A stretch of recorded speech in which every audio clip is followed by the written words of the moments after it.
Praise the lord. సహోదరులు భక్సింగ్ గారి అనుభవంలో దేవుడు తనకు బయలుపరిచిన దైవ మర్మములు, సమకూర్చుకొనుటలోని రహస్యములు. ఇశ్రాయేలు మధ్యనున్నవాడును నేనే అనియు, నేనే మీ దేవుడనైన యెహోవాననియు, నేను తప్ప వేరు దేవుడొకడునూ లేడనియు మీరు తెలుసుకొందురు. నా జనులు ఇకనెన్నడును సిగ్గు నొందక ఇందురు. యోవేలు గ్రంథం 2:27. మీరు ఎక్కడికి వెళ్ళినను, ఎప్పుడు వెళ్ళినను యేసుక్రీస్తు ప్రభువును నిజమైన ఎలీషా మీతో నుండినట్లు నిశ్చయపరచుకునుడి. రెండవదిగా, మీరేదైనా పోగొట్టుకుంటే దానిని లేక మీ తప్పులను ఒప్పుకొనుటకు సిగ్గుపడని అవసరం లేదు. నీ తప్పిదమును అవమానమును కప్పిపుచ్చుకొనకుము. సహాయమునకే ఇతరుల యొద్దకు వెళ్ళకు. నేరుగా యేసుక్రీస్తు ప్రభువు దగ్గరకు వెళ్ళుము. ఆయన పాదముల చెంత నిన్ను తగ్గించుకొని నీ తప్పులను నీవు పోగొట్టుకునే దాన్ని ఒప్పుకొనుము.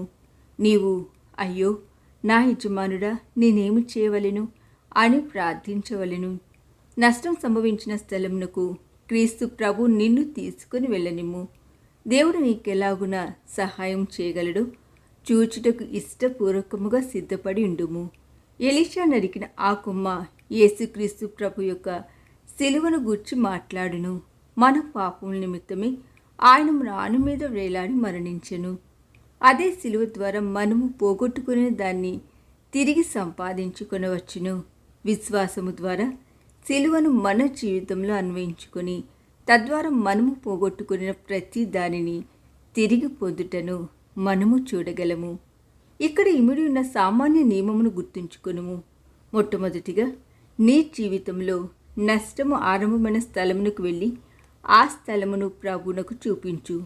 ఆయనతో, అవును ప్రభువా, ఫలానా తేదీన ఫలానా సమయమున నేను అవివేకిగా ప్రవర్తించినందుకు ఈ నష్టం నా జీవితంలో వాటిల్లినది అని చెప్పుము.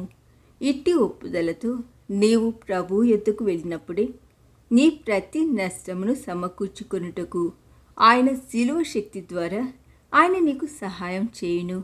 దీనికి గాను సజీవమైన సామాన్యమైన విశ్వాసము అవసరము. ఇదిగో, నేను సదాకాలము మీతో కూడా ఉన్నాను అని ప్రభు మనతో చెప్పిన రీతిగా ఆయన మనతో కూడా ఉన్నాడు. ఆయన ఎత్తుకు వెళ్ళుటకు సందేహింపకుము. నీవు పోగొట్టుకున్న వాటి విషయమై ఆయనతో చెప్పి వాటన్నిటినీ సమకూర్చుకున్నటకు గాను నీకు సహాయం చేయుటకే ఆయన సిలువలో మరణించినని నమ్ముము. ఈ దిన ధ్యానము మనందరి ఆత్మీయ జీవితమునకు ఆశీర్వాదకరముగా ఉండునుగాక. ఆమేన్.